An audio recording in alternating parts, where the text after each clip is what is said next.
আমি আমার আর একটা টাকা নেই, আমি এগুলো আনবো, এমনকি আমার মিটার পর্যন্ত নষ্ট করে দিয়েছি, দাস কাটতে কাটতে সবকিছু। চট্টগ্রাম বিশ্ববিদ্যালয়ের শিক্ষার্থীদের সাথে স্থানীয়দের সংঘর্ষের ঘটনায় এখনও থমথমে পরিবেশ। পুরুষশূন্য অবস্থায় আছে গোটা জোবরা গ্রাম। হামলাকারীদের শনাক্ত ও আটকে অভিযানে নেমেছে যৌথ বাহিনী। বিশ্ববিদ্যালয় ও আশপাশের এলাকায় সোমবার রাত 12টা পর্যন্ত জারি রয়েছে 144 ধারা। এর আগে শনিবার রাতে চট্টগ্রাম বিশ্ববিদ্যালয়ের 2 নম্বর গেটে ভাড়া বাসায় প্রবেশের সময় দারোয়ানের বাকবিতণ্ডার এক পর্যায়ে মারধরের শিকার হন নারী শিক্ষার্থী। খবর পেয়ে অন্য শিক্ষার্থীরা ছুটে গেলে গ্রামবাসীর সাথে মধ্যরাতে দফায় দফায় সংঘর্ষ হয়।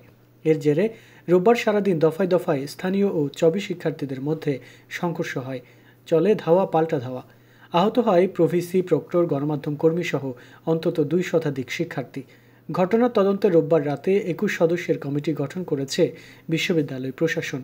উল্লেখ্য, চট্টগ্রাম বিশ্ববিদ্যালয়ের পার্শ্ববর্তী জোবরা গ্রাম। এই গ্রামের লোকজন বিশ্ববিদ্যালয় এলাকায় সিএনজি, অটোরিকশা, ব্যাটারি চালিত রিকশা চালিয়ে জীবিকা নির্বাহ করে। তাদের কারো কারো দোকানপাটও আছে বিশ্ববিদ্যালয় আঙিনায়। বড় একটি অংশ চাকরিও করেন বিশ্ববিদ্যালয়ে। দুপুরবেলা শুধু যে আমার বয়সে এই দুটা ঘটনা ঘটেছে বিশ্ববিদ্যালয়ের সাথে।